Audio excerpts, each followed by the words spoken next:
Hello everyone, my name is Teresa Ikpeong. So we've been on a series which I call Chronicles of a Mature Single Christian Lady. I hope you've been enjoying the story so far. So today's story, it's more about, some experience I had, an encounter, I would call it, in my 20s. So I was serving in Lagos, and my service area was Isolo then. And I remember I think I used to go to Isolo like twice in a week. And on Mondays, I would pass through, because on my way back to my house, which was really, I would pass through Ilupeju. And I decided to be attending Fountain of Life then, because the late Pastor Bimbo Dukaya used to have a program called Single and Married. So I would go there on a Monday, and I would just, from work, I would just go there, stay there for the fellowship, and then from there go home. So I decided to, be fasting on those days. So on one of those days, I was fasting and I was praying. In fact, I used to do a lot of funny things then. I think I must have been maybe like 25, 26 then. And then I saw some mature girls in the choir, sisters in the choir, who were maybe 29, 30. And then I'll be like worried. I'm like, God, because that 30 was a landmark in my head that at least you should be married by 30. To me, 30 was very old then. So I'll be so worried. That particular day, I was like so worried. I'm like, God, how can you keep your precious daughters up to 30? They're not married. Me, I used to have, God. God has really seen. I used to, have those questions, and all that. So that particular day, as I was asking God questions, like, why are you keeping this people? Not knowing that me myself, I will reach 30 and past 30 and not be married. I felt like God was asking me a question. What if I don't want you to get married? What would you do? When I first heard the question, I was like, I bind, I rebuke, I reject. I was just binding all over the place. Because for me, that was the devil talking. How can I not marry? But the question persisted. So I knew that maybe God is actually making me think. So after resisting for a while, I now decided to think, okay, so what if I don't get married safe in this life? What will now happen? So my response was that, well, if I'm not going to get married, I will start, asking about my purpose, what I'm meant to be on earth, and just throw myself into it. And immediately I gave that response to God. God was like, so why are you not doing it? Why are you not doing it?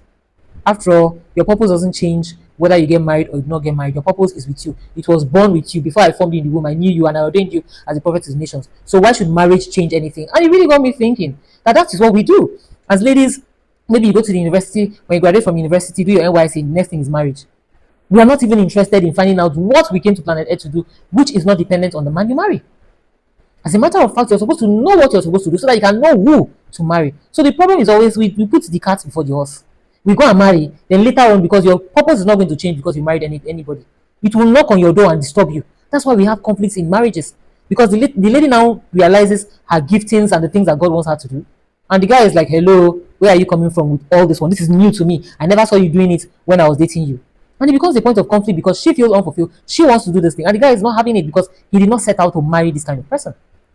So it really, really got me thinking. And then this illustration, was given to me.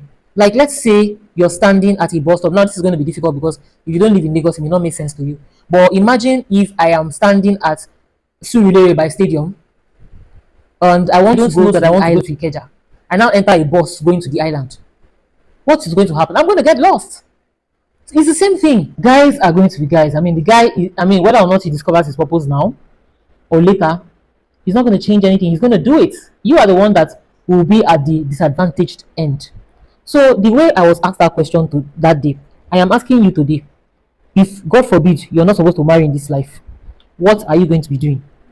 Are you doing the things that you would do? Because instead of just folding your hands and sitting around and waiting for Mr. Right, you might as well be doing the thing that you believe God wants you to do. If you don't know what God wants you to do, I would recommend a program. I'll put the details in the caption. It's called the Accelerate or Emerge, for you to discover your purpose as a woman. That was not the purpose of this video, but I'll put the details to help because some people need guidance to know their purpose. You can pray, seek, and ask God to guide you, and then get into that thing you are supposed to be doing, so that the man will find you doing what you're supposed to be doing. Boaz found Ruth. She was doing something in the field. Imagine if Ruth had said, I am not doing anything today. Me and you, Naomi, let us stay in the house.